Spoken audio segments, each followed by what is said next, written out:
Hello' মানুহসকল কেনেকৈ আছে খবৰ নিশ্চয় ভাল ট্ৰেভেল ফৰ ফুডৰ আৰু এটা এপিছড লৈ আপোনালোকৰ আগত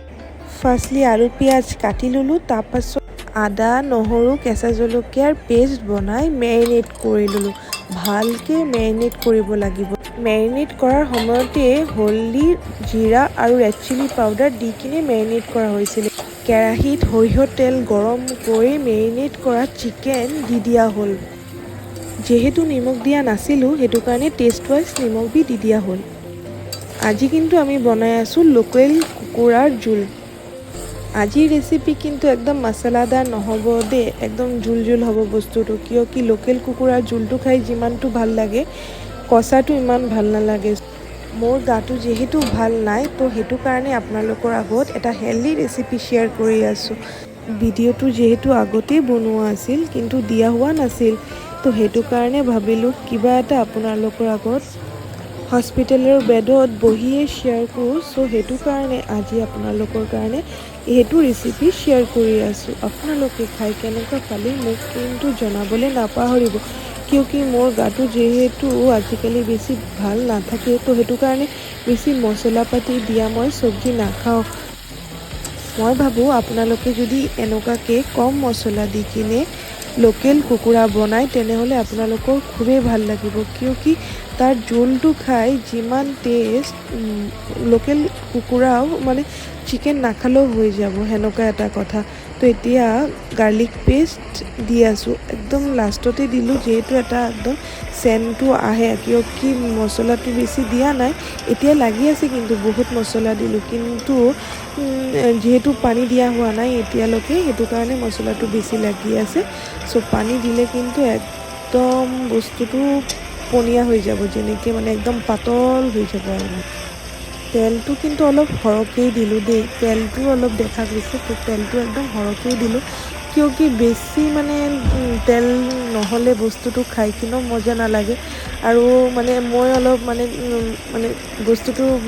যেনেকৈ মছলাদাৰ অলপ তেল চেল বস্তু খাই কিনে চব বস্তু ভালকৈ মেৰিনেট মানে কষাই তাৰ পাছতে একদম পানী দিয়া হ'ব একদম ভাজি হ'ব লাগিব বস্তুটো নহ'লে খাই ভাল নালাগিব আপোনালোকে কিন্তু গৰম পানী ইউজ কৰিব দেই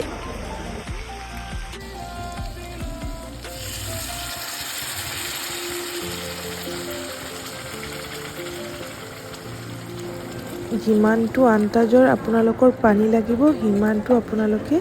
দি কিনে একদম আপোনালোকে এতিয়া ভালকৈ মিহলাই বস্তুটো ঢাকি থৈ দিব তো তেতিয়া আপোনালোকৰ মানে এতিয়া অলমষ্ট হৈয়ে গ'ল আৰু এতিয়া অলপ মাংস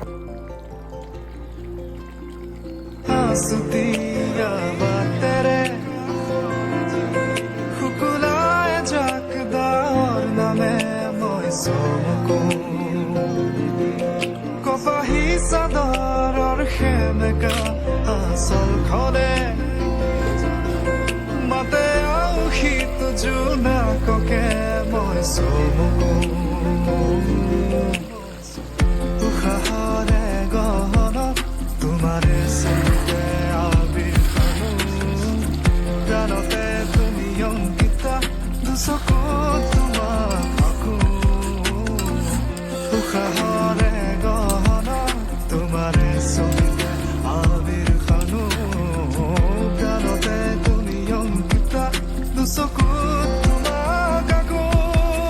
তুমি দিলা দিলা দিলা ঠিকনা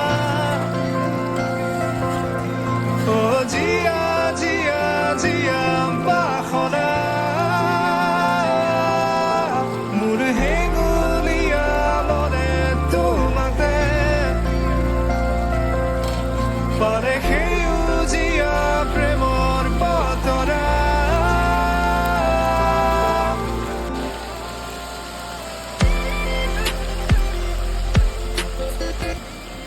আগত যে পানীটো ইউজ কৰিছিলোঁ সেইটো মাংসটো বইল কৰিবলৈ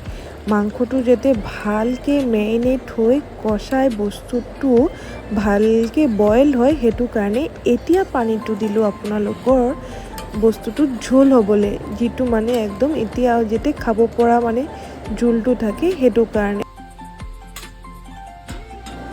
এতিয়া ফ্ৰাই কৰি থকা আলুটো দি দিম। আলুটো হাফ বইল কৰি ফ্ৰাই কৰি থোৱা আছিলে, এতিয়া এইটো দি কিনে বইল কৰি লওঁ, মানে একেলগতে চব ভালকৈ হৈ যাব। আৰু এতিয়া লাষ্ট পৰ্যায় একদম এনেকুৱা কৰি কিনে ঢাকি দিলেই কিন্তু আপোনালোকৰ লোকেল কুকুৰাৰ জোল বা কাৰী আপোনালোকৰ ৰেডি হৈ গ'ল। গৰম গৰম ভাতেৰে আপোনালোকে খালে খুব ভাল লাগিব। তো আজিৰ কাৰণে বাবাই, অতি সোনকালে আমি আকৌ লগ পাই আছোঁ। For more updates follow and subscribe our channel. Thanks for ৱাচিং।